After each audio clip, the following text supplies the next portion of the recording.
have a confession to make. I used to be in a cult. Don't worry, not the Kool-Aid kind. This cult doesn't break any laws, doesn't cut your tongue out. It's actually kind of pretty. This was our relic. At its peak, this church had over 10 million active followers worldwide. Let me check. 2017, peak year. Annual revenue, $3.77 billion. You know how much Starbucks made in the US that year? About twice that. But Starbucks sells caffeine. It's addictive. I get it. This sells meaning, and I bought it. A lot. A whole lot. So tonight, I'm doing something I've put off for 3 years.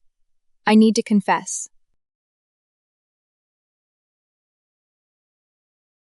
That year I was young, naive. Had just gotten my first real paycheck, thought I needed something meaningful. Something that said I've made it. You know that feeling? Like you've grown up. You need a signature thing. Not a phone, not a bag. Something only you understand. Then I saw this. Pandora's marketing said, one charm, one memory. Every time you travel, have a birthday, graduate, fall in love, buy a charm and add it to your bracelet. Your bracelet becomes the chronicle of your life.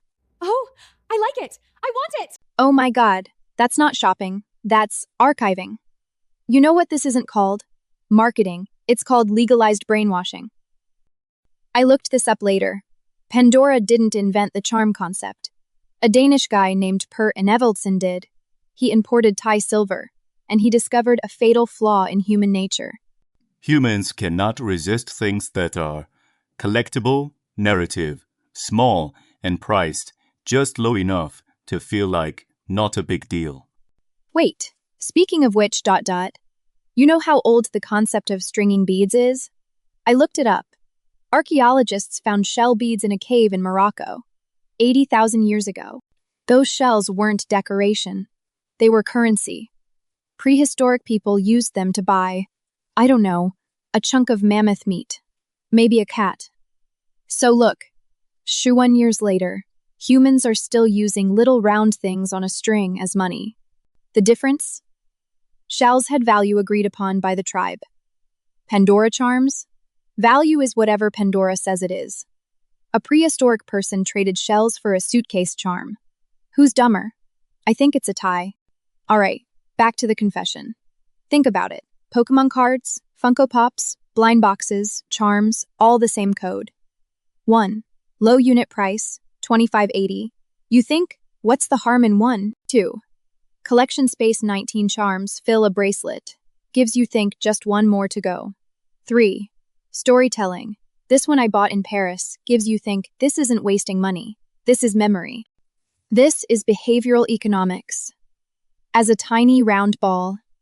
Loss aversion. Closure psychology. In a Chong. Stop analyzing. The Eiffel Tower charm is only $45. That's not expensive, and it's Paris. How many times do you go to Paris in your life? Shut up, I'm confessing. But I bought it. The first one, $45. Then the second one, birthday, $65. Third one, promotion, $75. Fourth one, I don't remember why. Because by the fourth charm, you don't need a reason. You just need one more to fill it. This is what I bought between 2015 and 2018. 27 charms. This one is called Crown. Represents you are your own queen. Cost to make? I looked it up. Pandora's silver charm production cost is about $2 to $5, including silver, plating, packaging. Sells for $65. 65 minus 5 equals $60.60. That one charm made enough profit to buy 15 Starbucks coffees. This one is called Suitcase. Represents adventure. I paid $75. Go check eBay right now. Search Pandora suitcase charm. Guess how much? $8. Free shipping. You know what this is? This is like paying $75 for a painting. And 3 years later, the artist says, I'm selling that for $8 now. And I'll throw in a frame. Speaking of the name Pandora, you know the Greek myth, right? Zeus created a woman, gave her a box, said don't open it. She opened it. and out came all of humanity's suffering, disease, pain. The brand Pandora did almost the exact same thing. They made a box, the bracelet, gave you a bunch of gifts, the charms, told you, collect these, it's meaningful. Then you opened it, and then your money ran away. I'm not saying Pandora is a disaster. I'm just saying, did they not think about this metaphor when they picked the name? Or they did think about it and said, perfect, this is the one. The last thing left in Pandora's box was hope. The last thing left on a Pandora bracelet is whatever meaning you make up yourself. Same energy. You know what a Pandora store looked like back then? Like a confessional booth and a casino put together. You walk in and say, I want a charm with meaning. And the sales associate, jewelry consultant, asks, are you looking for something that represents love, family, friendship, or self-reward? Notice the genius marketing design here. Self-reward is an infinite loop. It needs no reason. You're alive today? That's a reason. But here's something I found even more interesting. This is actually the business model of religion. Think about it. The church sold indulgences. You sin, you buy one, God forgives you. Pandora sells meaning. You feel empty, you buy a charm, your bracelet represents you. What do they have in common? 1. Extremely low cost. Indulgences were paper and ink. Charms are silver and plating. 2. Price is determined by emotion, not material. 3. You have to buy repeatedly because meaning expires. The problem with indulgences. Martin Luther nailed his 95 Theses in 1517 and said, you're lying to people. The problem with Pandora? People figured it out themselves. Actually, here's a weird little fact. The concept of stringing beads has existed for at least 100,000 years. The earliest ones were shell beads. Archaeologists found them in a cave in Morocco. By 1 BCE. And those shells? Not decoration, currency. So look, 100,000 years later, humans are still using little round things on a string as money. The difference? Shells had value agreed upon by the tribe. Pandora charms? Value is whatever Pandora says it is. This is the same logic as the tulip mania. Something is worth what people think it will be worth tomorrow. But here's something most people don't know. Pandora didn't invent the charm bracelet. Yeah, the concept of a customizable narrative charm bracelet was first done by a German brand called Thomas Sargo in the 1990s. In 1993, Thomas Sabo launched the Charm Club. You could buy different silver pendants to string on a bracelet. But the brand was high-end, gothic, for silver obsessives.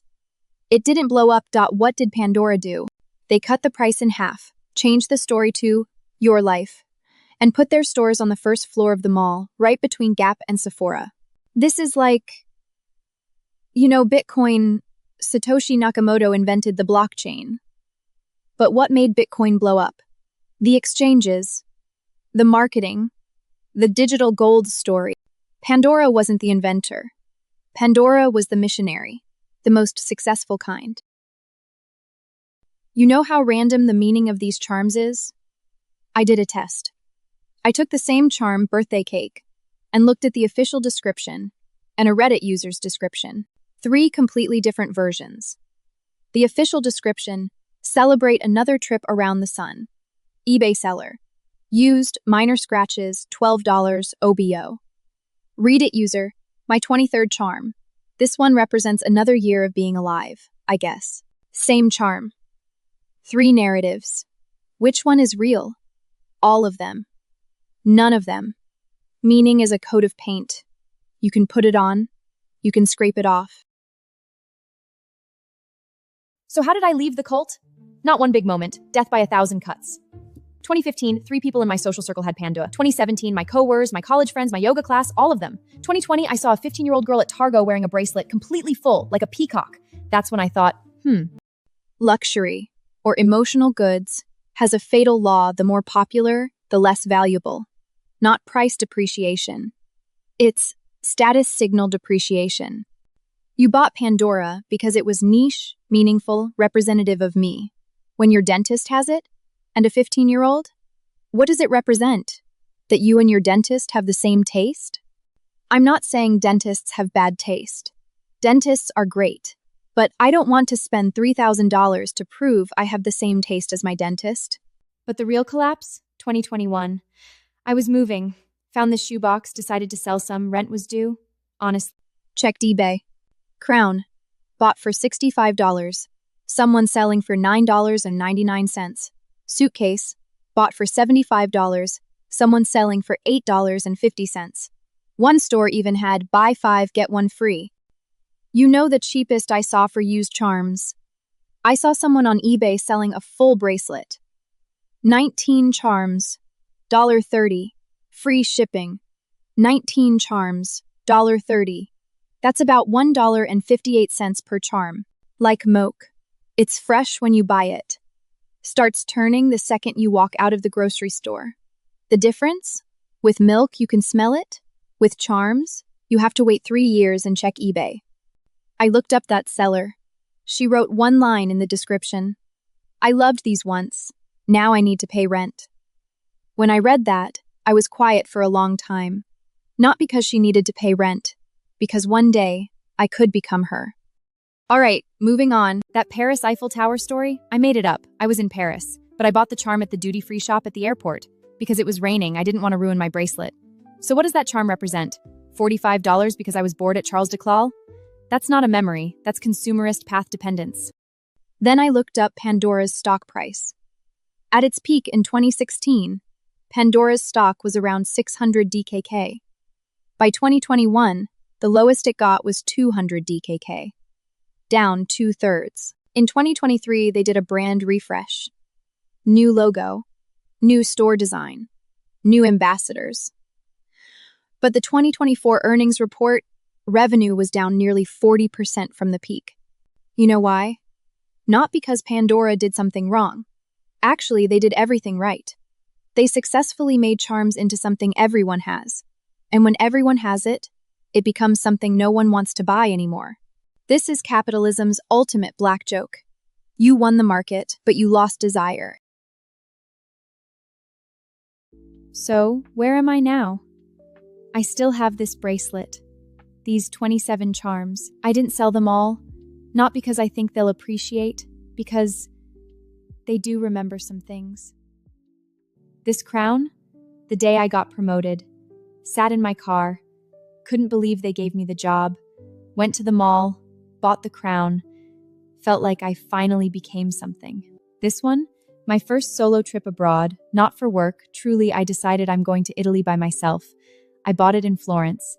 The old lady selling it said, Buon viaggio. I don't speak Italian, but I knew it meant have a good trip. You see, these stories are real. Pandora didn't give them to me. I put them in there myself. Pandora doesn't sell meaning. Meaning is free. Pandora sells the scaffolding, a tiny round silver thing you can string on a chain. You hang your own memories on it. And then you say, this charm gave me this. Speaking of putting your own meaning on things, I have a theory. Have you noticed that the most expensive things we buy are often the things we most need to prove? You buy a refrigerator. You don't say to the fridge, you need to represent my life. You buy a mattress. You don't say, you need to remember all my dreams. But charms are different.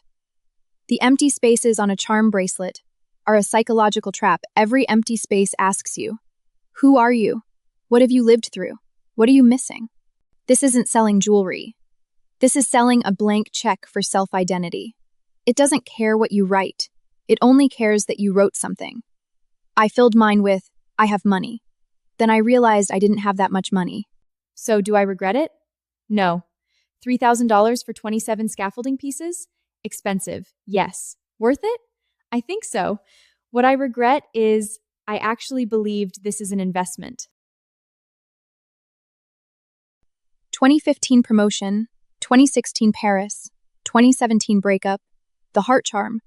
Yeah, that one. I kept wearing it after we broke up. Then I realized how ironic that was. 2018 new apartment key. 2019.